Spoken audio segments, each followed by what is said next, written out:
Ito ang programang Bawal ang Pikon. Get it straight with Daniel Razon. Kasama po natin si Josel Ebesate, ang presidente po ng National Alliance of Health Workers. So, kung kayo tatanungin, talagang ang gusto na ninyo, mag-resign na lang Secretary Ona dahil di naman kayo pinakikinggan. Yun nga po, matagal na actually, mga 2012 pa yata, mayroon ng higing sa aming grupo. Kasi nung 2012, ang aming Magna Carta of Public Health Workers, sa halip na bigyan ng pondo, ay binawasan pa. Kaya, So now, are you formally asking for his resignation? Or are your group formally asking for the resignation of the Secretary? Talagang sinabi na namin ito at katunayan nga ay nagrally yung aming mga kasamahan doon sa Congress noong pinag-uusapan ang budget ng Department of Health. Na dahil nga tingin namin ay hindi talaga binibigyan ng komprehensibong atensyon ang healthcare delivery system natin, ay mukhang hindi si Secretary Ona ang dapat na nandiyan bilang Secretary of Health. Baka kaya hindi kayo pinakikinggan. Kasi tumatawag pala kayo ng resignation niya. Kaya ayaw na kayo pakinggan. Kaya nung nagkaroon siya ng National Summit on Ebola Preparation, ay hindi po kami isinama. Kasi mangongontra lang kayo eh. Pero yun na nga po, sa isang demokrasya kasi, kailangan mo yung diverse na pagtingin tungkol sa isang issue. Kasi kung pare-pareho kayo, halimbawa ngayon, sinasabi nilang prepared tayo, pero kung titingnan ho natin ang ating mga equipment, ang ating mga pasilidad, ay kulang talaga. So, hindi niya yun makukuha kung puro yes ma'am, yes sir ang kanyang mga kausap. Baka kaya naman yun ang sinasabi ngayon yan. Kasi talagang dati na, meron na kayong galit. Meron na kayo talagang, noon nyo pa pala sinasabi yung hindi kayo kontento sa kanya eh. Kaya ngayon lumabas to, parang naghahanap kayo ng butas. Yun nga po, nakita naman nga ho natin na marami talagang pagkukulang. So, hindi lang to sa isang issue lang, hindi lang dahil dito sa Ebola. At medyo na-emphasize lang ngayon, gawa nga ng kakulangan ng preparasyon ng ating Department of Health doon sa pagtingin ng totoong sitwasyon. At parang in a sense, niluloko pa tayo para lang ma-assure tayo na okay naman pala tayo. Pero sa katotohanan pala, hindi talaga tayo handa. So, you're saying now na napaka-vulnerable natin para mapasok tayo ngayon ng Ebola dito sa ating bansa. Ganun po ba ang inyong ibig na ipahiwatig? Opo. Kasi kung hindi baguhin ng Department of Health yung kanyang protocol at yung mga gamit na i-requisition at ihanda yung ating mga ospital dito, ay talaga pong pag may nagkaroon ng transmission mula doon sa labas, papasok dito sa atin, at hindi kaagad na monitor at na isolate, ay may posibilidad talaga na lumaganap. But that is preventive, hindi ho ba? Opo. Kasi parang yun, pagka nakapasok na yun, ganun na mangyayari. Pero doon sa porto pa lang ng pagpasok, kasi parang hindi ho ba mas maganda na huwag makapasok? Yun nga po dapat ang diba? So, emphasis natin. paano ho mangyayari na hindi makakapasok? Kasi kagaya niyan, sa atin, pagpasok mo, hindi naman kagad nagmamanifest yung Ebola, hindi ho ba? So, merong incubation period, ano? So, ilan ho? 21 days ba yun? 21 days po. Kung 21 days. So, that means makakapasok na muna yun dito. Tsaka mo lang malalaman na, oops, teka, meron ka pala. Anong pwedeng gawin na huwag muna makapasok yun? Yun nga po. Kasi hindi naman pwedeng sabihin natin sa ating mga kababayan na nandun sa West Africa na umuwi. Kasi lalo na ngayon, paparating ang Pasko. So, uuwi po sila. Ngayon, ang kailangan po dito ay higpitan siyempre ang screening sa airport at mga seaports natin. Pero kung 21 days nga ang period na dapat mong intayin, hindi mo pa malalaman yun. Kasi paano mong ihigpitan? Ano gagawin? Kagaya ho nun, meron mga, ano ba yung tawag nila? Thermal scanner? Apo. May silbi ba yun?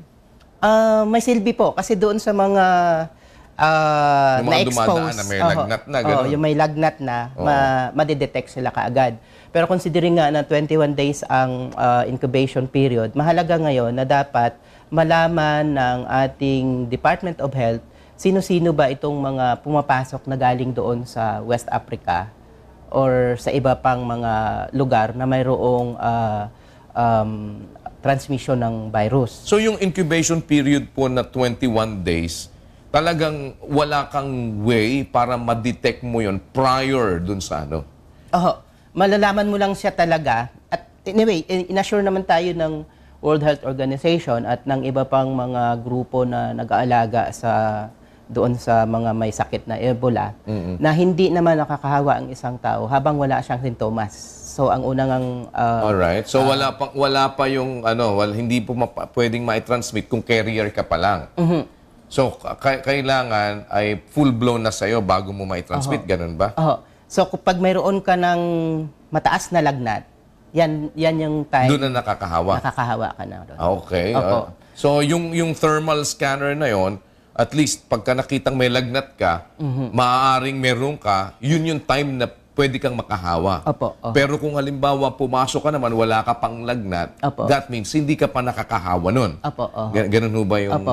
situation? Opo. Kasi para ma-lessen din yung pangamba and for us to be able to know din kung ano ang silbi nitong mga ito ba nagkakaroon ba ng relevance doon sa ating gustong ma-prevent. Opo.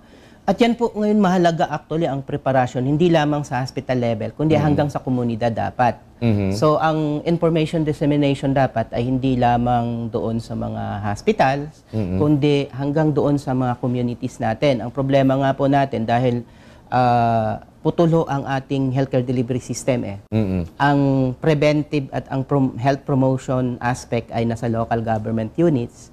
So ang mga health center natin nandun sa local government, tapos yung mga malalaking ospital, yun lang ang under ng Department of Health.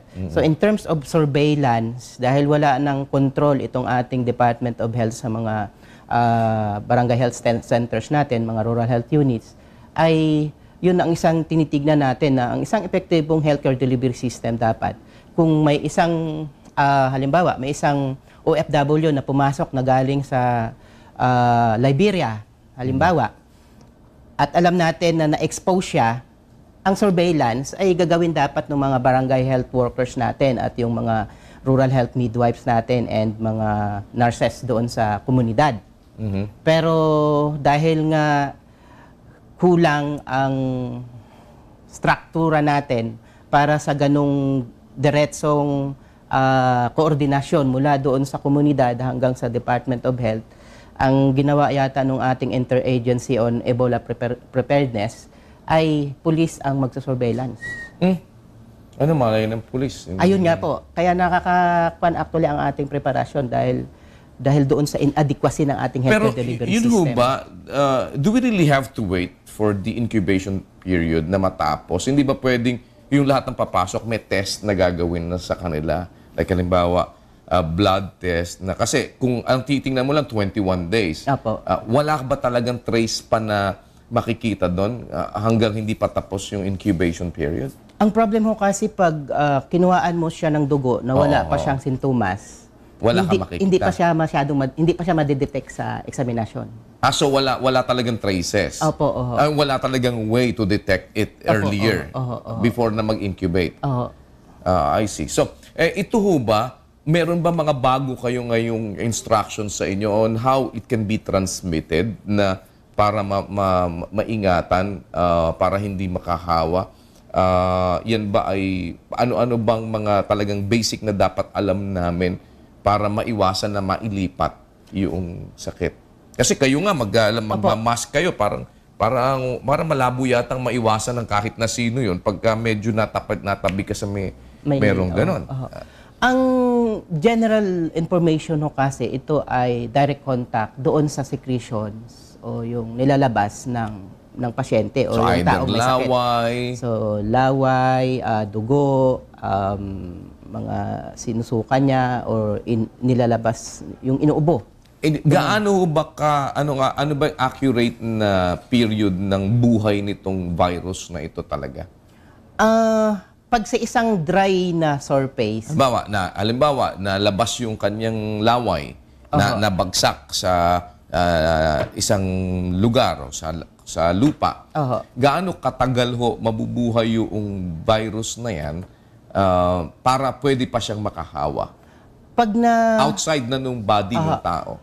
Pag napunta siya sa isang dry surface o yung tuyong lugar at wala kumbagang tubig, Okay. wala pang 24 hours mamamatay siya. Aha. All right. So, kung walang tubig, basta dry, Basta dry.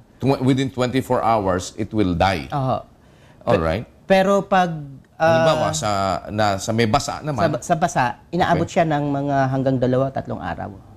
2 to 3 days. So, dapat pala, huwag ka naghahawak sa basa. At dapat pala, yung mga basa, tuyuin. Ganun. Di ba? Parang, halimbawa, yung mga place na it would be better kung ida-dry mo yon. Ganun ba? Kasi mikrobyo ho ito na nagtatribe sa, lahat naman ng mikrobyo halos nagtatribe sa medyo mamasa-masang lugar. Okay, so yun yung mga lumabas na. That's at direct contact, of course, kung paano bang iba pang form ng transmission. Yun, direct contact. Tapos, dapat wala kang mga sugat-sugat or break sa iyong, sa iyong skin. Ang problema kasi ngayon, pinag-aaralan din ng, actually, may mga lumabas ng mga pag-aaral na although direct infection siya doon sa secretions, pero hindi mo masabi na, halimbawa, ang isang pasyente na umuubo o nagbabahing. Okay. So, syempre, may secretions na manggagaling sa kanya at pagbahing niya, naging droplet na aerosolized na yung kanyang secretions. So, meron pa rin possibility na may sa hangin. So, may posibilidad na hindi lang yung kundi pati yung hangin na nalalanghap mo. Halimbawa, bumahing yung tapos nalanghap ko yung hangin na yun, may mga droplets na yun, pwede akong mahawa. Opo. Kasi lahat po na opening sa ating katawan ay pwedeng maging portal of entry. So, dapat pa may dryer kang dala-dala. yung ilong, yung bibig natin, yung mata, yun, yung mga pwedeng pagdaanan. Tapos yun, kung may kwan ka, kung may sugat. So, yung halimbawa, mag-asawa, nagsiping sila, yung lalaki ay infected, pwedeng mahawa yung asawa niya through the secretion ng lalaki. Di ba ganon? Opo. Pero yun will only happen kung nandun na siya sa period na nilalagnat na siya. Siguro naman, di naman siya makikipagtalik nung nilalagnat na siya. Batayo kasi sa mga ebidensya na nakita, kahit ang isang pasyente na gumaling na, ay may 21 days pa after na siya ay gumaling, na nandun pa rin sa kanyang seminal fluid ang virus. So dapat yung mga umuwi dito galing ng abroad, wag mo nang sisiping sa asawa nila. Pero kung hindi naman po siya, kung wala naman siyang symptoms. Pag wala siyang symptoms, ibig sabihin, but sabi niyo 21 days ang incubation period niyan eh. So how would you know na, di ba yung symptoms lilitaw lang only until after masisigurado mong wala kung naka 21 days na nakalipas. Di po ba ganon? So pwedeng lumitaw ang symptoms mo on the 21st day. Opo, pwede rin. Yun ang problema kasi kahit ang WHO hindi rin sila malinaw kung paano nga sa ganong sitwasyon. Kasi the reason why I am asking, of course, may mga kababayan tayo galing abroad. Uuwian dito. Pagdating nila, matagal nilang hindi nakita yung mga pamilya nila, yung mga misis nila. So dapat alam din nila kung ano yung advice na pwedeng makuha nila. Na wag muna kayong sumiping ng hindi pa natatapos yung quarantine ninyo, which is 21 days na sinasabing yun yung incubation period. At sinasabi nyo naman, even after na gumaling na, kung gumaling man siya, but he was infected by that, still, within the 21 days mula after na siya ay gumaling, pwedeng mag-incubate ulit ng panibago? Ganun ho ba yun? Nandun pa rin sa kanyang... O nandun pa rin sa kanya. So, pwede pa rin siyang makahawa. Oo. Pero yun nga, through through yung sexual type. Kasi alam naman na kasi natin yung ating semen at yung sperm ay parang iniipon ng ating katawan. So maaring nung panahon na siya ay infective, naipon doon sa kanyang seminal sac. At yun nga yun yung nandoon sa kanyang... So both ito, no? Whether ang babae ang infected or lalaki ang infected. Opo. So ito ngayon, pagka ganito na ho yung situation na minomonitor na, dito ba, honestly, dito ba sa atin, wala kayong alam na minomonitor na natin na possible na infected? So far not po, even one, ha? wala po. Wala pa, not Oo. even one. Opo, wala Okay? Kasi minsan may mga lumalabas na nga, pati nga sa social media. Yun nga po, nabasa ko na rin yun na 18 sa ating mga kababayan ay may Infected ganong na. Ebola. Pero so far po talaga wala ho. Wala pa Wala talagang, wala pa. kahit na yung sabihin na minomonitor pa lang. Wala po. Oo. Ngayon ho ba, gaano karami naka-quarantine kung meron? Wala naman pa po. Kasi Wala. so far naman, Sa mga dumarating, paano ho bang ginagawang pag-quarantine? Halimbawa, may dumating ngayon na mga kagaya ko, halimbawa, dadating yung mga peacekeepers natin. Saan sila i-quarantine? dun sa balita kanina is i-quarantine daw sila sa Caraballo Island, dyan sa may Manila Bay. Pero yan, Kasi nakikita ko lang ho, may diskriminasyon pa rin pagdating sa pagka-quarantine eh. opo. Eh di ba kagaya nun, meron ako mga kakilala, nung na-quarantine sila, kasi meron yatang nasakay na merong may sakit or what, kinwarantine sila, tinawagan sila dahil dun sa yellow paper na pinipirmahan. Tapos, talaga daw ang trato sa kanila, parang parang talagang parang ka daw bibilanggo na hindi mo maintindihan. Yun nga po ang kwan din, may issue din to sa ating civil liberties, kumbaga.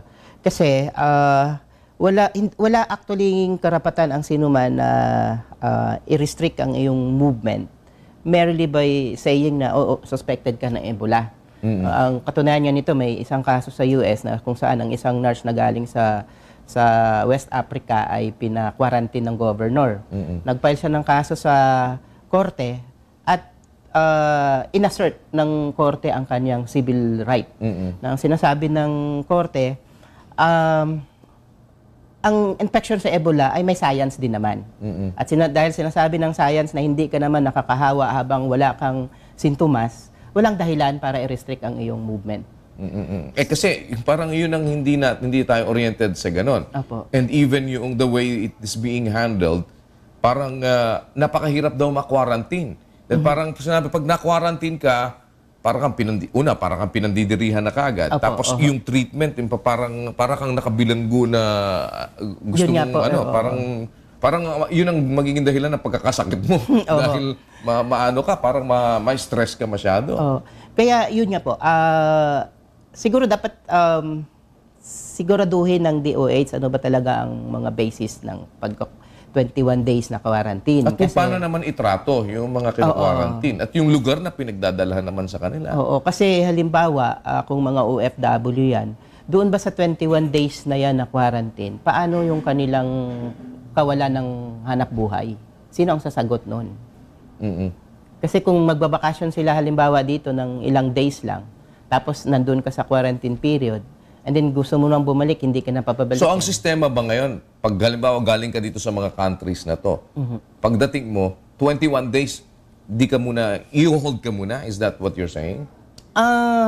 Wala pong malinaw na gano'n na... Kasi kung halimbawa, i-hold siya. pumapasok ako, wala akong sintomas. Kahit nanggaling ako doon sa mga countries na yan na infected, wala naman akong symptoms pa, which is ang incubation period mo, 21 days naman. Dapat on the watch ka. Or, ang mangyayari ba ay, kung galing ka dito sa mga infected countries na ito, pagpasok mo, hold ka muna sa isang lugar, para kang i-detain muna doon for 21 days, not until after natapos yung 21 days na yon, tsaka ka lang pwedeng pakawalan, ganun ba? So far kasi wala pa naman tayong konkretong kaso.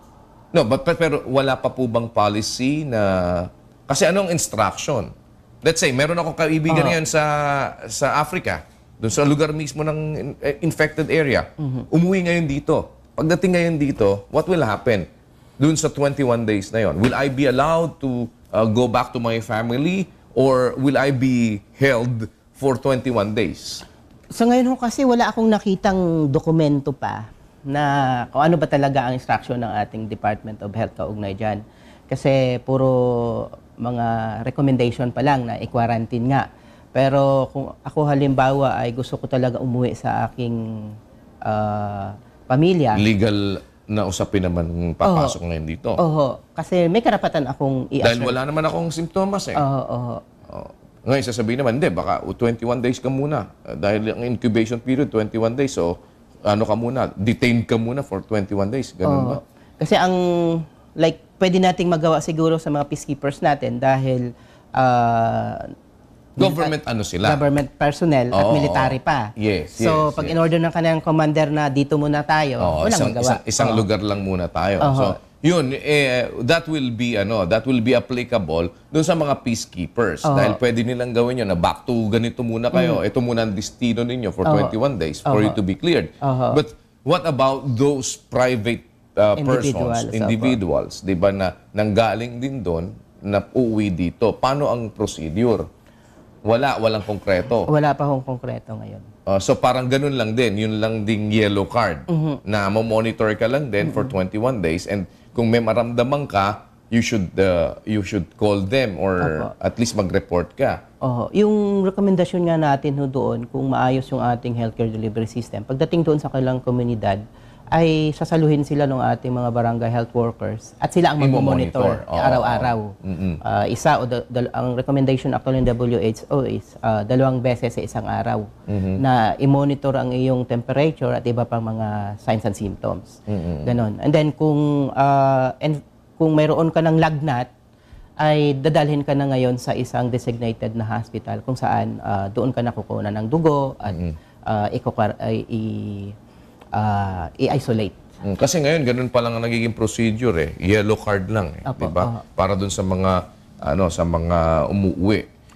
And even galing ka sa hindi naman infected na country, still meron kang para pang monitor. Yun ang ginagawa. Kaya ko lang tinatanong, baka may ibang instructions na ngayon dun sa mismong directly affected countries kung napanggagalingan. So far kayo, wala kayong alam. Wala po. Ang problem ho kasi is, di ba, yellow card lang na screener form. So, kung ako ay conscious doon sa issue na yan, pwede kong baguhin ang pinanggalingan kong bansa. Na hindi na rin naman nila, kasi hindi naman ini-screen yun eh. Hindi nila na basta tinatanggap lang na tinatanggap yun. Hindi naman nila tinitignan sa passport. Tama ba? Pinanggalingan mo ba ito? So immigration issue naman ngayon yun. Dahil kailangan matrace din naman ng immigration. Kaya ang problema kung halimbawa, hindi ka naman doon nang galing yung pinanggalingan mo, sa Hong Kong ka halimbawa nang galing. Pero prior to your Hong Kong trip, nang galing ka sa ibang country. So they need to check yung mga stamps mo. Gagawin ba ngayon ng immigration officers yun na isa-isahin nila yung page ng iyong lalo na kung napakarami na for them to be able to know lahat ng mga countries na pinanggalingan mo. So another issue pa rin na to. Nasa immigration naman yun. So far po, hindi po nila ginagawa na i-validate yung screener form doon sa iyong passport stamp. Wala. Kasi katagal actually ang kung gano'n ang gagawin. In and out ako kasi. Kaya alam ko yung dahil pagbigay mong ganyan, ilang beses na ako rin lumabas at bumalik na ganito yung situation. So wala, even dun sa wala ding validation yung sa immigration. Hindi naman nila kinakalkal lahat ng pages ng mo. Ang isa nga pong nakakabahala din, ewan ko kasi nung first week ng October, galing ako ng US. Dumating kami alas 4 ng madaling araw. Sa isang tabi lang ang mga taga-Bureau of Quarantine na personnel. Tapos, tuloy-tuloy yung lakad ng mga pasahero. Abot ka lang nung yellow paper. Kung ayaw kong magpa-screen, pwede talaga magawa ng isang dahil hindi medyo parang tingin ko kulang sa higpit ang pag-screen sa airport. Alright. Nanonood si Secretary Ona. Anong gusto niyo sabihin sa kanya? Secretary Ona, ang masasabi lang po namin, hindi po totoo ang sinasabi niyo na nakahanda tayo. Marami pa po tayong kulang sa preparasyon at nakikita nga po natin yung malaking kakulangan, lalo na in terms of comprehensive planning, advanced planning. Kasi matagal na po tayong may issue sa SARS, na may MERS-CoV, pero kung hindi pa ito dahil sa Ebola, ay hindi nyo pa naisipan na i-upgrade ang ating mga research facility at hospital facility into a biosafety level 4. Ngayon, kayo mismo umaamin na BSL 2 lamang ang RITM. Kaya dito natin makikita na mukhang kulang ho tayo sa pag-aaral, sa kabuuang pangangailangan ng ating mamamayan sa kalusugan. At kung may ibang mas magaling, palagay ko, ay mas magandang ibigay nyo na lang sa ibang mamamahala sa ating Department of Health. At talagang tutukan ho dapat sana ang pangangailangan ng ating bayan. At kasabay din po noon, ay tutukan din natin ang pangangailangan ng ating mga manggagawang pangkalusugan. Noong SARS po, may isang nurse at isang doktor na hawa.